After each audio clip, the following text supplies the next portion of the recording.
اسلام انسانی زندگی کے لیے ایک مکمل ضابطۂ حیات فراہم کرتا ہے۔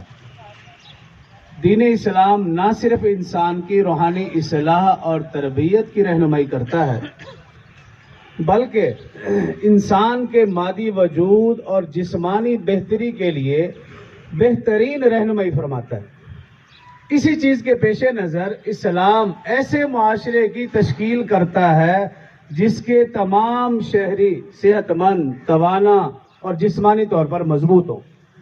اور قرآن پاک میں آپ دیکھیں اللہ رب العزت نے دو چیزوں کا اکٹھے ذکر فرمایا کہ جب تم علم حاصل کرو، علم میں بھی اپنے آپ کو مضبوط کرو اور جسم میں بھی اپنے آپ کو مضبوط کرو۔